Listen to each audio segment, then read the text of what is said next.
아이들은 그걸 아주 잘 캐치해요. 말투, 표정, 말, 던지는 방식 다 감지하고 그걸로 우리의 마음을 판단하죠. 그러니까 왜 내 말은 저렇게 거칠게 받아쳐? 라고 묻기 전에 나는 지금 말하는 방식으로 아이의 마음을 열고 있는가 혹은 닫고 있는가, 이걸 먼저 확인해 봐야 돼요. 안녕하세요, 말포텐입니다. 혹시 요즘 이런 말 자주 하시나요? 아니, 말 좀 하자는데 왜 저렇게 화부터 내? 대체 뭘 그렇게 예민하게 받아들이는 건지, 제가 왜 저러는지 모르겠어요 진짜. 이런 말들 말이죠. 근데 그 아이도 똑같이 생각하고 있다는 거 알고 계셨나요? 엄마는 내가 뭘 느끼는지도 모르잖아. 아빠랑은 말이 안 통해. 그냥 내 얘기를 듣질 않아.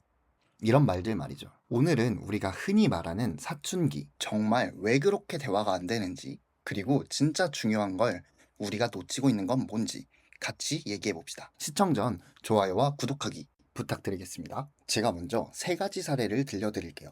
여러분들의 가정에서도 이런 일이 있었는지 한번 생각해 보세요. 첫 번째 사례는 고등학교 1학년 딸이 있는 아버지 이야기예요.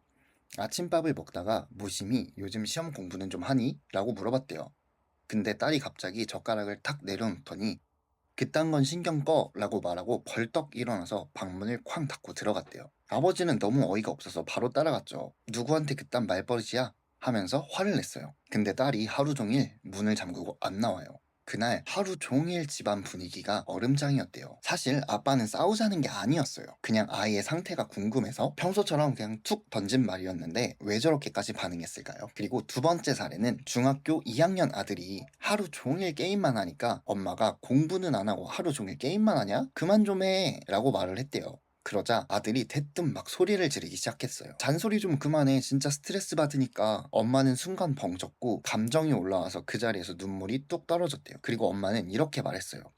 난 너 잘 되라고 얘기하는 건데 왜 너는 나한테 이렇게까지 화를 내? 근데 자녀는 이렇게 말해요. 맨날 내 얘기는 안 듣고 본인 할 말만 하잖아. 나한테 물어봤어? 내가 왜 힘든지? 왜 피곤한지? 엄마는 그냥 나를 조종하려는 것처럼 느껴져. 라고 말했다고 해요. 그리고 마지막 사례입니다. 고등학교 2학년 아들과 단 둘이서 밥을 먹다가 엄마가 너 진로는 정했어? 이렇게 물어봤대요. 그러니까 아들이 아무 말도 안 하고 밥 숟가락을 탁 내려놨어요. 그리고 조용히 한마디를 했대요. 엄마, 그런 얘긴 좀 그만해. 나 요즘 진짜 아무것도 하기 싫어. 이렇게 대답하니까 엄마는 무슨 일 있어? 엄마가 도와줄게. 라고 대답했대요. 아들이 그냥 엄마랑 얘기하는 게 피곤해. 라고 말을 했다고 합니다. 지금 이 세 가지 사례가 특이한 케이스냐고요? 아니요. 이건 지금 이 순간에도 수많은 집에서 벌어지고 있는 장면이에요. 문제는 이건 사실 애가 예민한 게 아니라 그 대화 구조 자체가 처음부터 감정 충돌을 피할 수 없는 방식이었다는 거죠. 자, 여기서 질문 하나 드릴게요. 정말 애들이 문제일까요? 말 안 듣는 애, 그리고 말 안 되는 애. 사실은 문제는 아이가 아니라 어떻게 말을 걸었냐에 있어요. 부모는 대화를 원하지만 아이 입장에선 그게 대화가 아니라 또 지적당하는 시간이라고 느껴지는 경우가 더욱 많아요. 말의 내용보다 말의 분위기, 말의 기분, 말하는 사람의 태도, 그게 더 중요하죠. 요즘 시험 공부 잘 돼가냐? 라는 질문이 관심처럼 들릴 수도 있지만 네 성적이 요즘 왜 이 모양이냐? 라는 말처럼 들릴 수도 있다는 거죠. 우리가 놓치고 있는 건 기분이에요. 아이들은 그걸 아주 잘 캐치해요. 말투, 표정, 말, 던지는 방식 다 감지하고 그걸로 우리의 마음을 판단하죠. 그러니까 왜 내 말은 저렇게 거칠게 받아쳐? 라고 묻기 전에 나는 지금 말하는 방식으로 아이의 마음을 열고 있는가 혹은 닫고 있는가, 이걸 먼저 확인해 봐야 돼요. 첫 번째로 대화가 아니라 지시로 느껴지는 경우들이 있어요. 예를 들어 공부는 했어? 밥은 먹었어? 그 옷은 뭐야? 이건 관심보다 감시처럼 들려요. 부모는 걱정이었지만 표현 방식이 지시처럼 느껴지면 감정이 충돌하게 됩니다. 두 번째는 내 얘기는 안 들어줘 라는 마음이죠. 아이들은 말을 안 하는 게 아니라 들어주는 사람이 없어서 안 하는 거예요. 부모가 말 꺼내자마자 그건 네가 잘못했지. 그러니까 엄마가 그렇게 말했잖아. 이건 대화가 아니라 신문이 되죠. 그래서 아이는 계속해서 침묵하기 시작합니다. 왜냐면 어차피 말해봐야 소용없다는 마음이 이미 자리 잡았거든요. 세 번째로는 감정을 이해 못 해줄 때, 아이가 나 진짜 짜증난다 라고 말하면 부모님들은 대부분 짜증은 무슨 짜증이야, 감사한 줄 알아야지 라고 말하는 경우들 많죠. 이런 경우는 감정을 무시하는 거예요. 감정은 이해보다 인정이 먼저 되어야 됩니다. 그럼 이제 진짜 중요한 얘기를 한번 해볼게요. 도대체 그럼 부모는 어떻게 말해야 되냐고요? 답은 생각보다 거창하지 않아요. 말의 기술보다 감정의 선택이에요. 아주 구체적으로 알려드릴게요. 첫 번째로는 이해해보다 그래서 어떤 기분이었어? 이겁니다. 엄마는 너 이해해. 이 말은 사실 답정너 형식의 위로죠. 아이 입장에서는 내 마음은 궁금하지도 않으면서 뭘 이해해? 라는 생각이 들어요. 그러니까 앞으로는 이렇게 말해보세요.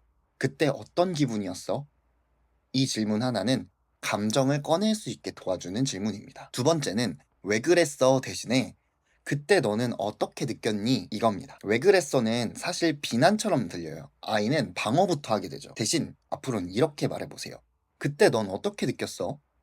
이거는 이해하려는 자세가 느껴지는 질문이기 때문에 아이는 말문을 열게 될 거예요. 그리고 세 번째, 그만 좀 해 대신에 나중에 같이 얘기해보자 라고 말해보세요.